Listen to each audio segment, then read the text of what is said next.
algunos apuntes y unos comentarios a los errores que Tomás Piketty comete en El Capital en el siglo XXI, su libro.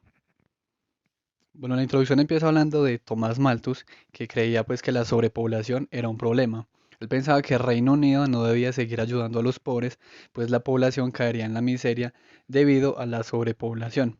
David Ricardo le preocupaba que el incremento de la población causara que la tierra valiera cada vez más y los dueños de esta serían cada vez más ricos, pues las rentas. Este era un pensamiento pues bastante común en el siglo XIX, ya que la historia había tenido una serie de subidas de la población y bajadas de la población respecto a que la comida no era suficiente cuando había mucha población, entonces siempre la humanidad ha tenido auges de población, luego hambrunas, luego descenso de la población, luego otra vez vuelve y se mejora, y etcétera. Entonces estos dos autores responden a eso, porque esto apenas se vino a cambiar con el desarrollo de la revolución industrial y en especial en el siglo XX con la introducción del nitrógeno en la agricultura.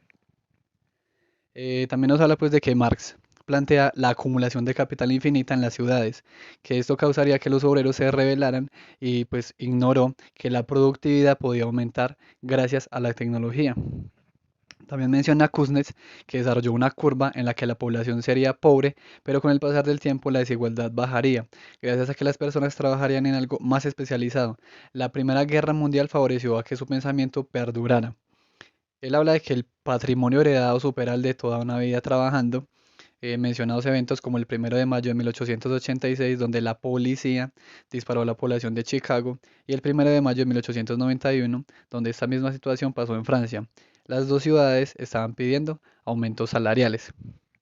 El autor no está de acuerdo con que gracias a la herencia una persona se quede con gran parte de las ganancias de una empresa. En la introducción también toca temas como el PIB o el Producto Nacional Bruto, por si de pronto alguien no está familiarizado. El ingreso nacional PNB sale de extraer del PIB la depreciación del capital, o sea, las máquinas, por lo general un 10%. Luego se le suman los ingresos netos que vengan de afuera. En países como Estados Unidos, Alemania, Reino Unido, Brasil, China, Japón, la diferencia entre el PIB y el Producto Nacional Bruto es de un 1%. Por eso generalmente se usa PIB, aunque el PNB sería más correcto, pero como la diferencia es solamente de un 1%, entonces pues allá se dejó PIB. La desigualdad, entonces, según el autor, suele ser más interna que con otros países. Es decir, la igualdad no es tanto diferencias entre Estados Unidos y Alemania, sino que las diferencias o la desigualdad suelen ser más internas. El libro también hablará del capital desde lo que se puede poseer, es decir, no incluye el capital humano. Hay factores, 5 factores de producción. Entre ellos está el capital. El capital a su vez tiene 4 subdivisiones, entonces el autor solamente va a abordar lo que es el capital físico. Él dice que el capital privado actualmente es más grande que el público y va a plantear lo que es una ley del capitalismo y luego más adelante plantearía lo que es una segunda ley de capitalismo. O sea, él básicamente va a plantear de que el capitalismo actual funciona por leyes, algo un poco positivista según mi perspectiva. Bueno, nos dice que William Petty, Gregory King, Busquille y Bauman fueron los primeros en intentar calcular el capital de los países. La riqueza nacional se empezó a medir a veces con Kuznets, Kendrick, Bowler, Clark y Dewey de Bernoulli. Fueron los primeros en hacerlo anualmente. Fue importante medir el capital entonces después del crack del 29. Nos dice que entre 1950 y 1970 fue importante medir el crecimiento industrial y a partir de los 90 se mejoró al implementar también el patrimonio. El Producto Nacional Bruto es útil ya que tiene en cuenta la depreciación. Por ejemplo, si hay una catástrofe y se caen muchos edificios, la renovación de estos no se incluirá en el PIB, ya que esto no es una nueva generación de riqueza, sino que antes se está reparando un daño. El PIB no tendría, por ejemplo, en cuenta este tipo de catástrofes. Parecería entonces que el país creció debido a esa reconstrucción, cuando en realidad lo que hubo fue una catástrofe y simplemente es una reparación de la misma. Dice que un 70-80% de la producción mundial durante los primeros 80 años del siglo XX estaba en América y Europa. Para 2010 era un 50%. Antes de 1914, el 50% del PIB mundial era europeo. Para 1960, el 40% era americano. En 2012, Europa tiene el 25% del PIB, teniendo Rusia y Ucrania 4%, y el 21% la Unión Europea, por así decirlo. América tiene el 29%, del cual Estados Unidos y Canadá tienen el 20%, y América Latina tiene el 9%. Asia tiene el 42%, con China a la cabeza con 15%, India 6%, Japón 5%, África, por ejemplo, también tiene el 4%. Nos dice que en 2012 el PIB repartido serían 760 euros por cada persona mensual. En 2012, PIB per cápita promedio 10.000 mundial, el de América Latina 10.000 y el de China sería 12.000 dólares. Dice que la tasa de cambio euro a dólar de 1990 era 1.30 dólares y en 2001 0.90 dólares. En 2008 1.50 dólares, 2012 1.30 dólares. ICP es el índice de precios al consumidor. Este puede tener un margen de error del 10% por lo general. Los bienes y servicios son más baratos en países pobres gracias a la mano de obra no cualificada y abundante. También nos habla de términos como el PPA, que es la paridad de poder adquisitivo. Nos dice que África tiene un Producto Nacional Bruto mejor que el PIB en 5%, algunos 10%. Se suma que los bienes de capital intermedios son extranjeros y un 40% del capital también es extranjero.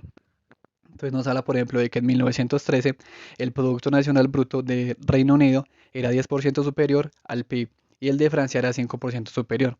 Es decir, África está viviendo en términos de capital una situación parecida a la de antes de la Primera Guerra Mundial y por tanto, él en algún momento del libro va a proponer si en un futuro lo que antes era la colonia se va a convertir entonces en algo parecido, pero ya no será por medio de la fuerza, sino por medio del capital. Algunos plantearían que eso ya está sucediendo, pero entonces él habla de que Reino Unido tenía un 10% más de Producto Nacional Bruto que de PIB. Y en ese momento, pues eso no ocurre, pero entonces dice que en un futuro eso podría ocurrir.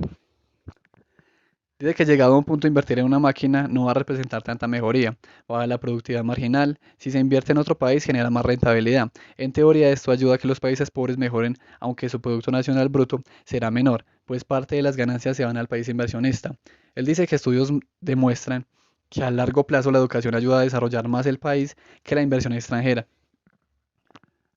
Dice que China controla la inversión extranjera. Japón, Corea y Taiwán desarrollaron su país con inversión propia. Es decir, ellos ahorraron para desarrollar su país y no recurrieron, según él, a la inversión extranjera.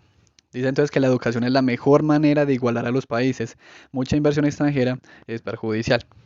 Entonces, parte del crecimiento económico se da por el aumento de la población, por lo que el crecimiento real hasta ahora en realidad es menor.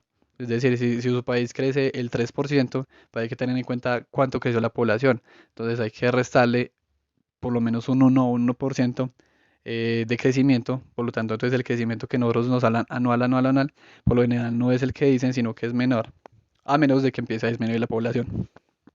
Él habla también de una ley de crecimiento acumulado en la página 99. Entonces él todavía sigue siendo en algunos casos muy positivista. Dice que de 1700 a 2012 la población se multiplicó por 10. En otros 3 siglos se sumarán hasta 7.000 millones a 70.000 millones luego. En el largo plazo el crecimiento económico también se ve multiplicado. En los dos casos tiende a estancarse. También nos habla de inicios del siglo XX sobre poblaciones para demostrar que actualmente la población africana es la que más está creciendo. Dice que Egipto tenía 10 millones de personas a inicios del siglo XX y en 2012 tiene 80 millones. Hay que recordar que este libro ya se publicó hace años, así que no es un libro del 2022, sino de hace unos 10 años. Para agregar, actualmente en 2022 Egipto tiene 100 millones de personas. Dice que Nigeria tenía unos 20 millones y en 2012 ya tenía 160 millones. Entonces la población mundial creció casi 2% anual entre 1950 y 1990. El resto del mundo podría tener crecimiento nulo o casi nulo en el futuro. Él calcula que si cada persona o cada mujer, por así decirlo, tiene 0.9 hijos por cada mujer adulta, la población va a disminuir 10% en una generación. En un país estancado económicamente, el capital dice que da más rendimiento. Crece más que la producción del país, porque la producción del país está creciendo entonces 0%. Entonces él dice que crece entonces la desigualdad a largo plazo. Habla de Charles Dunoyer, que dice, la industria destruye las desigualdades artificiales y saca a la luz las naturales, capacidad física e intelectual, y rechaza la intervención estatal. Cita, reducir todo a la igualdad y haber reducido todo a la inacción. Fin de la cita, página 102. En 1700 el PIB per cápita mundial era de 70 euros por mes. África subsahariana, 2012, es de 150 euros aproximadamente. Habla del Congo, Etiopía, bueno, Sudáfrica en términos de PIB. Entre 1700 y 2012 el ingreso se multiplicó por 20 en Japón y Europa Occidental. Estados Unidos puede estar entonces, dice que más cerca a 30. Además, la jornada laboral bajó, por lo que la productividad fue más grande aún. Eso fue más tangible en el siglo XX. Él dice que un francés a inicios del siglo XX podía comprar 10 kilos de zanahoria y a inicios del XXI podría comprar entonces 60 kilos con su salario. Dice que un francés tenía que trabajar 6 meses para comprarse una bicicleta en 1880. En 1910 alcanzaba con el sueldo de una semana para comprársela y en 1960 con menos de una semana lo podía comprar, además de obviamente la mejora del producto, lo cual habla de todo lo que ha mejorado el mundo en términos de productividad. Nos habla también, por ejemplo, de la transformación en el PIB respecto a cada sector. Por ejemplo, en 1800 la agricultura representaba un 64% del empleo, la industria un 22% y el sector servicios un 14% en Francia. Para 2012 fue un 3%, 21% y 76% respectivamente. Para el caso de Estados Unidos, el 68% representaba la agricultura, el 18% la industria y el 13% el servicios. Para 2012, el 2% agricultura, 18% industria y el 80% servicios. Es decir, pasó del 13% de servicios a 80% de servicios, porque en la actualidad, en la mayoría de los países, los servicios predominan en cuanto a la participación en el PIB. Nos dice que un sistema de salud o educativo público no tiene en cuenta, por ejemplo, la remuneración pública. Al tener los privados, se podría entonces sobrevalorar el PIB, ya que se cuentan sueldos de profesores, médicos, que no se cuentan en el público. Nos dice que Europa Occidental creció un 0.5% entre 1913 y 1950, del 50 al 70 creció un 4%, del 70 al 90 un 2% y de 1990 a 2012 un 1.5%, por lo cual muestra que el crecimiento se está ralentizando. El crecimiento chino de 1990 a 2012 fue de 9% anual. El demográfico fue de 1.9%. Nos habla del principio de escasez de David Ricardo, que es, si el precio de algunos bienes suben en el largo plazo, la redistribución se ve afectada. Entonces, a partir de eso, él va a hablar de cómo la inflación afecta a la redistribución. Dice que la inflación en el siglo XVIII y XIX es prácticamente nula, que es una invención del siglo XX. Entiendo que estaría hablando de Francia, porque por ejemplo en países como Colombia, ya cuando se ha visto, digamos, el fenómeno de inflación muchísimo antes, y yo diría que también en países, por lo menos desde Adam Smith, la riqueza de las naciones, se habla de cómo los precios fueron aumentando en el tiempo, lo cual esta afirmación o es un error en la traducción o es una afirmación que puede ser pues bastante problemática. Él dice que el valor entonces de las monedas era muy estable en el siglo XVIII y en el XIX. Dice que Francia entonces en el siglo XX tuvo una inflación de 13% anual entre 1913 y 1950, es decir, periodo de las dos guerras mundiales, y Alemania tuvo una inflación del 17%. Dice que la estructura del capitalismo no ha cambiado, solo se dirige más hacia los servicios. Las colonias les permitían a Francia y Reino Unido tener déficit comercial, el patrimonio extranjero compensaba esto. Sin colonias pasaron a tener activos extranjeros cercanos a cero hasta la fecha. Dice que a través de la historia la importancia del capital privado ha cambiado, por lo que el hecho de que actualmente sea tan grande no significa que vaya a ser siempre así. Dato: la deuda de Reino Unido en 1700 a 1720 era 50% del PIB, de 1760 al 70 fue de 100% y en 1810 era del 200%. Mar sentía preocupación acertada por la deuda pública, pues esta fortalece el sector privado. Las monarquías censitarias votan las personas con un mínimo de bienes. La equivalencia ricardiana, la deuda pública bajo ciertas circunstancias no afecta el capital nacional.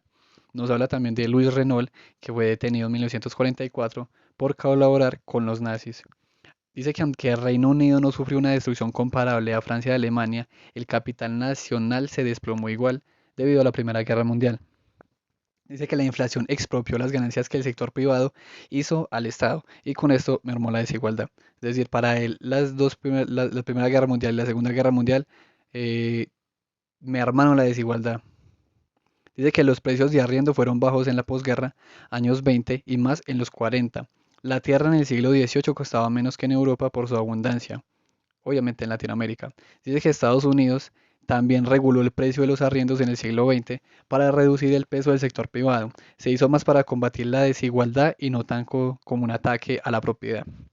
Dice que Europa en 1913 tenía colonias, Estados Unidos se poseía entonces a sí mismo. Canadá, por otro lado, a finales del siglo XIX y principios del XX, tenía mucha más inversión extranjera. Para el siglo XXI, gracias a las guerras, sigue el mismo entonces camino estadounidense. Hablaba sobre la esclavitud y cómo hombres como Thomas Jefferson tenían 600 esclavos, por ejemplo. A comienzos del siglo XIX, los esclavos estadounidenses valían casi lo mismo que su tierra. Francia prohíbe la esclavitud en 1792, Napoleón la restablece en 1803 y en 1848 se abolió totalmente. En 1860 un campesino ganaba $200 al año. Un esclavo podía costar hasta $2000. Si un país ahorra y crece poco, presentará un cambio estructural del capital. El bajo crecimiento del siglo XXI ha causado que el capital vuelva a ser importante. Entre 1970 y 2010, el déficit rebasó la inversión pública en Estados Unidos, Francia, Reino Unido y Alemania. En Japón, la inversión pública suele ser más grande que el déficit. Después de la Segunda Guerra Mundial, los activos inmuebles y bursátiles bajaron de precio por la regulación financiera y los arriendos. El precio de las empresas que no cotizan en bolsa es calculado frente a una parecida que sí lo haga, bajándole un 10-20% del valor. Dice pues la tesis de que los países serán entonces dueños de otros en un futuro gracias al capital privado. Los ingresos del capital representan un 40% del ingreso nacional y el trabajo un 60% en Reino Unido, siglo XIX. En Francia, siglo XXI, los ingresos del capital 30% e ingresos del trabajo 70%.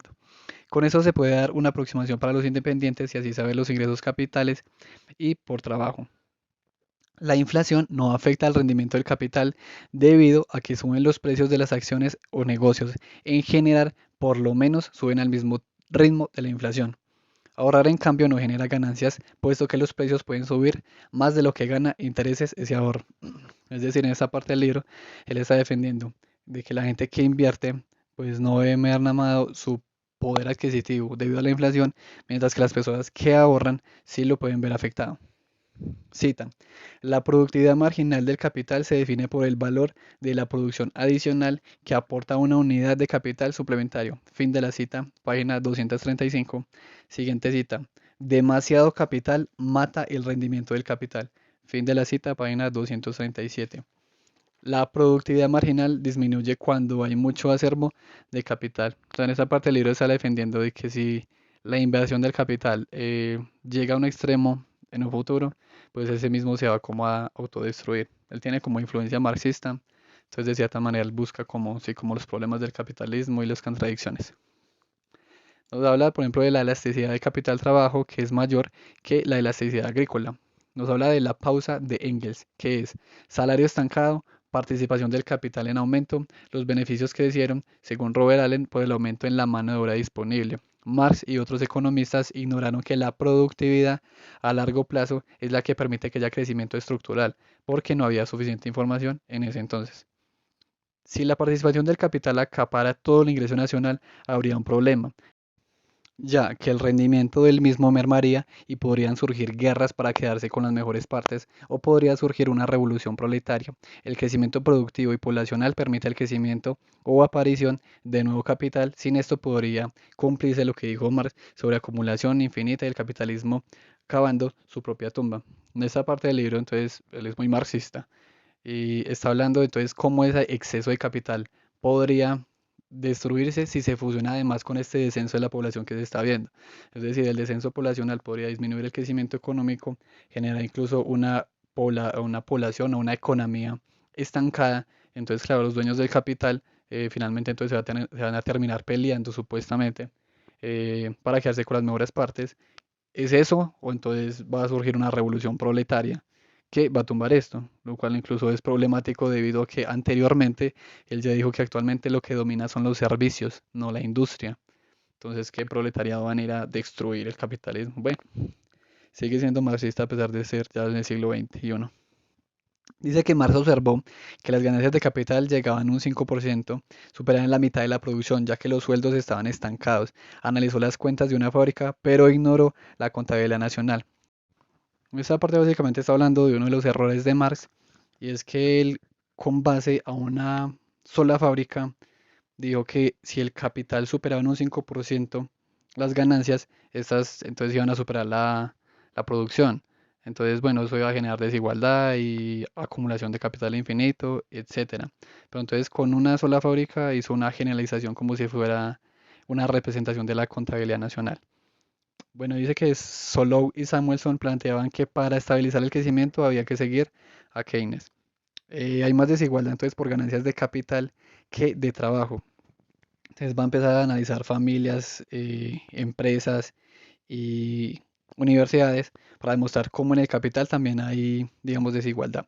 Entonces dice que las 200 familias era un término usado para referirse a los 200 mayores accionistas del Banco de Francia. Dice que Francia en 2010-11 el 62% del patrimonio pertenece al 10% más rico y en Estados Unidos es el 72%. El surgimiento de la clase media en el siglo XX fue una gran transformación de la sociedad, aunque muchos solo tengan en cuenta una casa de patrimonio. Dice que en Francia el impuesto sobre la renta entró en vigencia el 15 de julio de 1914. En Francia, en 1932 y en 2005, entre más rico se es, más ingresos provienen del capital y menos del trabajo.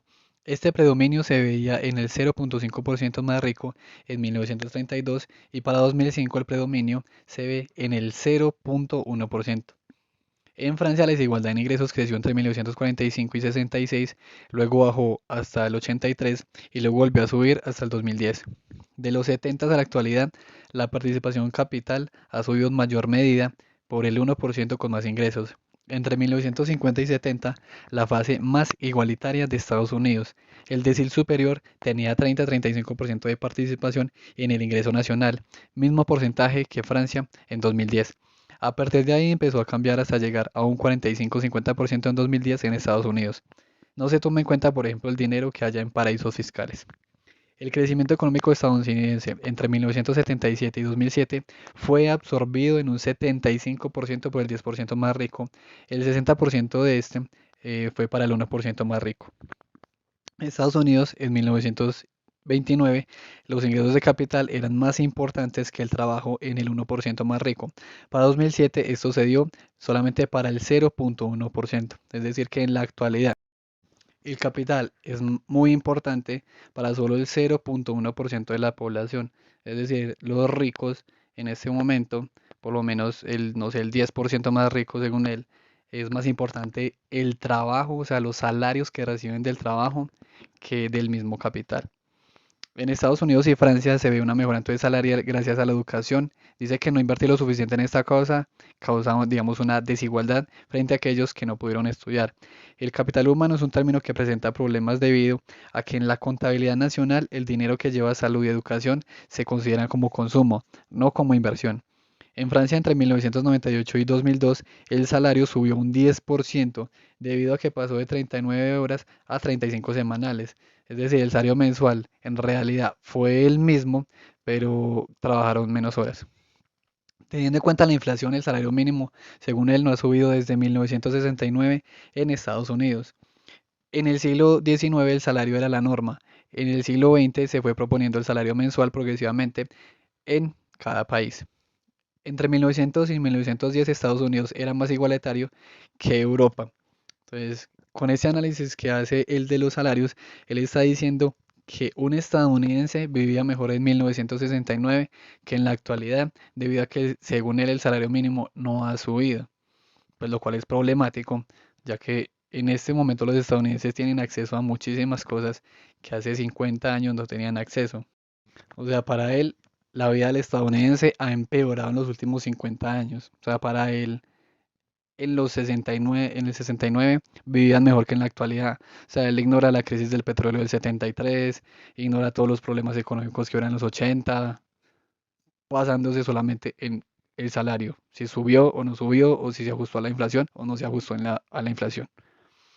Dice que Austria y Nueva Zelanda también eran menos desiguales. La teoría de la productividad marginal y de la mejora tecnológica y educativa Él dice que no son muy convincentes según lo estudiado. Las guerras mundiales entonces contribuyeron a la desigualdad patrimonial, como lo había dicho anteriormente. Dato. La ley de los 1.000 millones de emigrados le otorgó a los aristócratas franceses que se fueron durante la Revolución 1.000 millones de francos para compensar la tierra redistribuida. A pesar de que los franceses suelen hablar de un país igualitario en la bella época, la desigualdad no estaba muy lejos de la del Reino Unido. La desigualdad patrimonial europea creció de 1810 a 1910. Estados Unidos, con un porcentaje menor, siguió la tendencia. Luego de esto, la desigualdad bajó hasta 1970 en Europa y 1950 en Estados Unidos. Luego de esto ha subido un poco, siendo en 2010 más desigual Estados Unidos que Europa. Él dice que si se ahorra una quinta parte de lo ganado, la generación que lo herede obtendrá un crecimiento igual al de la economía. Si se ahorra más que esto, ese patrimonio crecerá más que la economía, generando desigualdad. Es decir, él está diciendo que si una persona, debido a la cantidad de dinero que gana, puede ahorrar cierta parte de su dinero y esto se hereda a una generación, a sus hijos, a sus nietos o lo que sea, eso va a generar desigualdad, porque casi que hay una ley del capitalismo, según él, que dice que ese dinero, que ese capital va a crecer sí o sí, sin tener en cuenta una serie de variables, va a crecer más que la economía. O sea, si Estados Unidos, no sé, Colombia, X país, crece un 3%, los dueños de capital, ese patrimonio posiblemente crezca, no sé, un 5%, un 6, un 7%.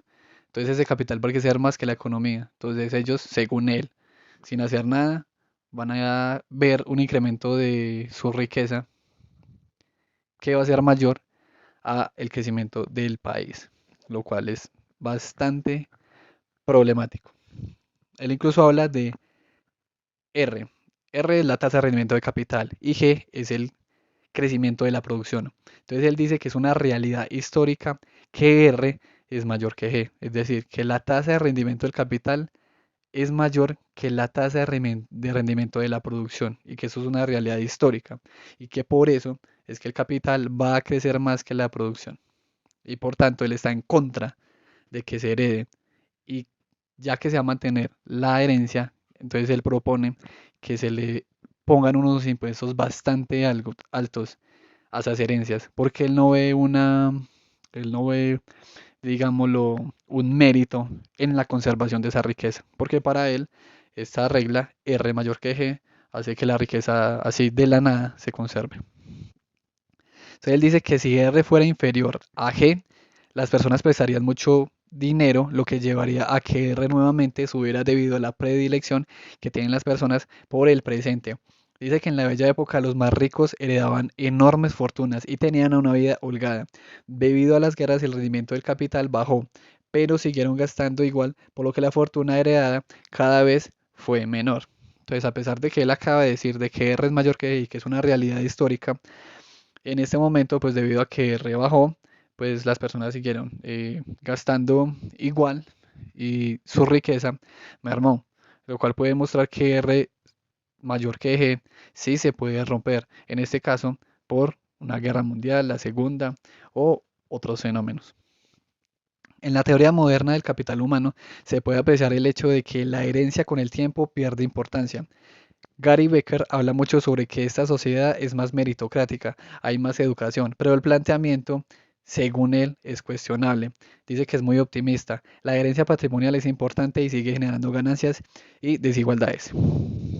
Dice que la tasa de devolución sucesoria fue popular entre 1880 y 1910. El patrimonio es mayor en las personas de más edad. Pues claro, si has trabajado toda tu vida acumulando un capital para cuando te vayas a jubilar, pues obviamente una persona de 50 años va a tener más patrimonio que una persona de 20 que todavía no ha trabajado o está empezando a trabajar. Dice que un 80-90% de la riqueza total francesa en el siglo XIX era patrimonio heredado. En el siglo XX cayó a 40-50% y dice que hay una tendencia hacia el porcentaje del siglo XIX en el siglo XXI. Francia, siglo XIX. El 1% más rico tenía una herencia que le permitía contar con 12-15 veces el salario de una persona promedio. 20-30 veces el ingreso promedio en 1800 se veía de una forma parecida a ganar 2 o 3 veces el ingreso promedio actual. Es decir, Si en este momento una persona gana 3 veces lo que una persona promedio gana, viviría como los ricos de hace algunos siglos. Dice que Emile Durkheim en la división del trabajo social dice que las sociedades modernas limitarán el derecho de propiedad debido a que no soportarán el peso de las herencias, haciendo que éstas mueran con la persona. La baja que se ha experimentado en la herencia ha fomentado una mejor competencia. Si se quiere llegar a la competencia perfecta, habría que luchar contra las rentas. Cita. La renta no es una imperfección del mercado, por el contrario, es la consecuencia de un mercado de capital puro y perfecto. Fin de la cita, página 466. Francia tuvo un desplome en las sucesiones en el siglo XX que si bien ha empezado a crecer no ha llegado a los niveles de 1900. Alemania y Reino Unido también viven este mismo fenómeno. En Estados Unidos esto no sucede debido a la migración que aumenta la demografía constantemente. Si la población se estancara, posiblemente las herencias tendrían un papel mayor que el actual. Hay desigualdad incluso en el rendimiento de capital, puesto que las fortunas más grandes pueden presentar un rendimiento de 6-7% anual frente a las más pequeñas con un 2-3% anual. El crecimiento ayuda a que esto no sea tan visible. Entre 1990 y 2012, el mundo creció 3.5% en promedio. Si este crecimiento disminuye, la desigualdad en el rendimiento de capital será más evidente. Él dice que los multimillonarios, según Forbes, deben repasar los 1.000 millones de dólares, sobrepasar. En 1987 eran 140 y para 2013 fueron 1.400, teniendo una participación de la riqueza privada mundial en 1987 del 0.4% y en 2013 de 1.5%. Es decir, hay muchos más millonarios que sobrepasan los 1.000 millones de dólares en la actualidad, pero aún así pues siguen representando el 1.5% de la riqueza. Él tiene una tabla de rendimiento de capital de los más ricos desde 1987 a 2013. Él entonces en la tabla muestra cómo el crecimiento de la fortuna de los más ricos desde 1987 hasta 2013 ha ido creciendo. Sin embargo, él no muestra los nombres de esas personas. Si cualquiera coge la lista de 1987, va a ver que entre los 3 o 5 primeros de las personas más ricas del mundo no son las más ricas actualmente, lo cual contradice su ley, que dice que es que el rendimiento del capital es mayor que el rendimiento de la producción. Y para él entonces eso es una ley universal. Entonces esas personas, si supuestamente esa riqueza crecía, según él, más que la economía, porque hoy no son las personas más ricas del mundo. Porque incluso algunas de esas listas anteriores ya ni siquiera figuran entre los primeros 10 puestos o entre los primeros 20 puestos. O incluso hay algunos que ya no tienen la misma riqueza que tenían antes. O sea, se ha visto disminuida en un, no sé, 50% en algunos casos incluso más del 50% de pérdida de esa riqueza. ¿Por qué?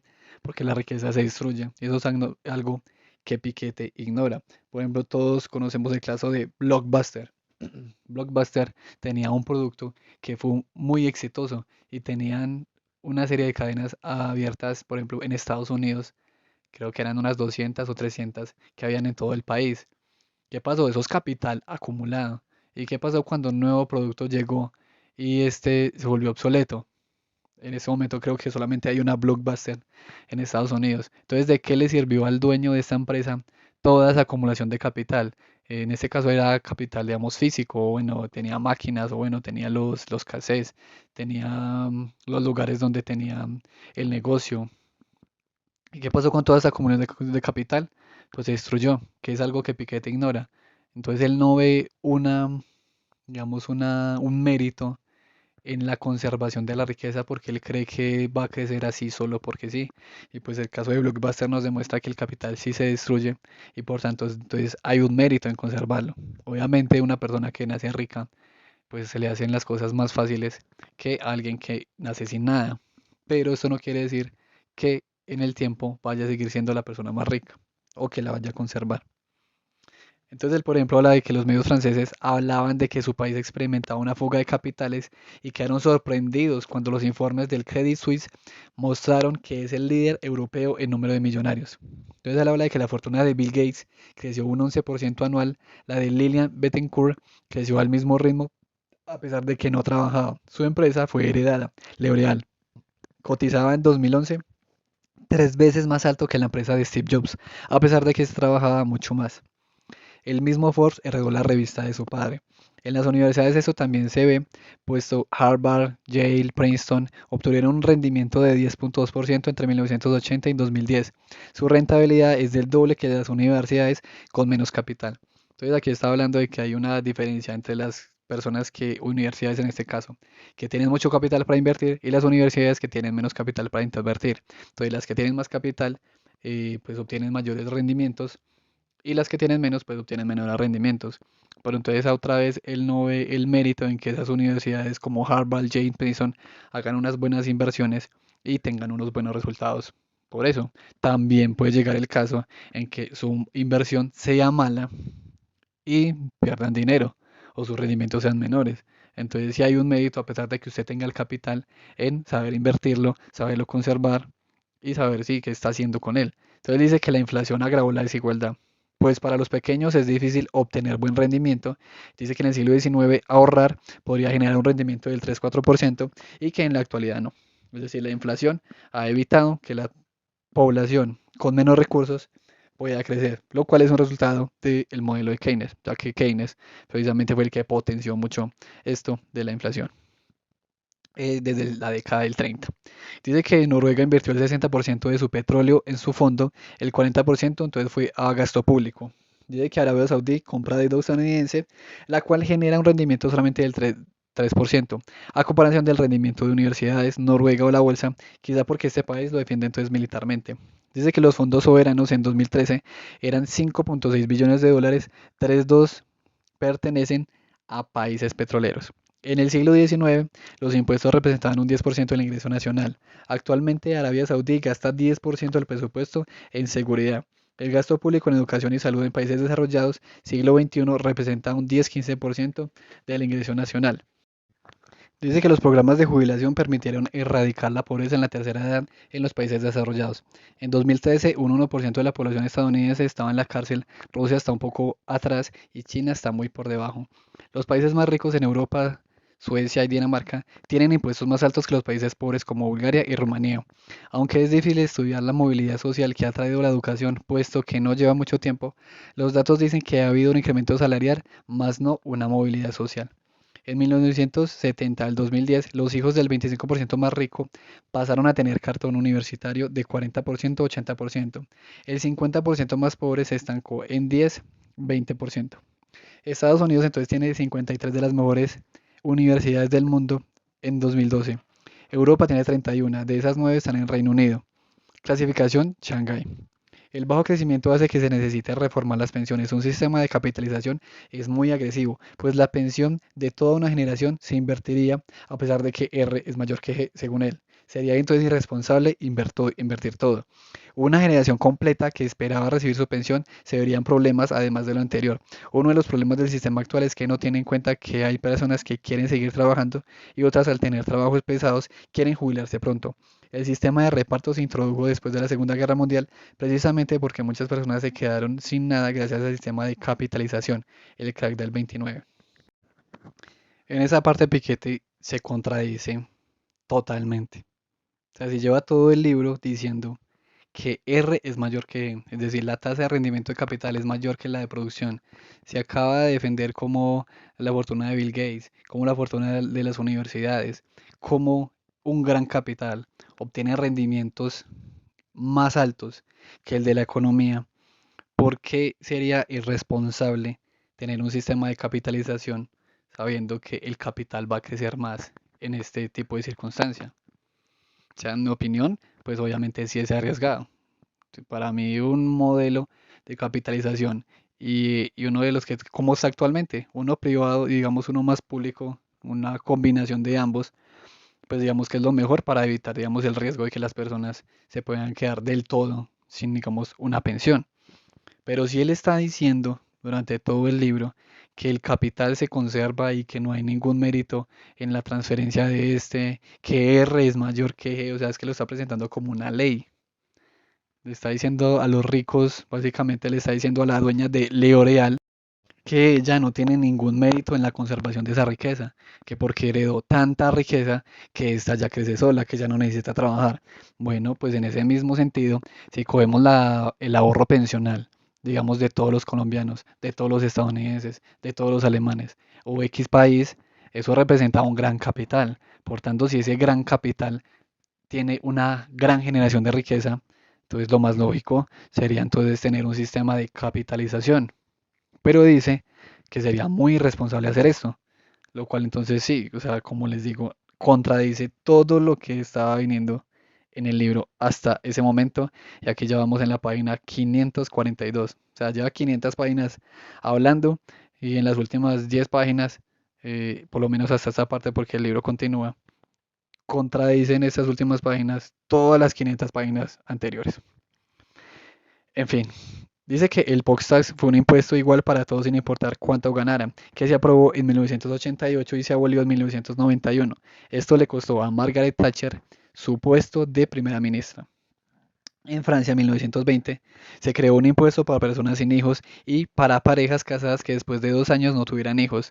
Para Leroy Beaulieu escribió ensayos sobre la distribución de la riqueza y sobre la tendencia a una menor desigualdad en condiciones.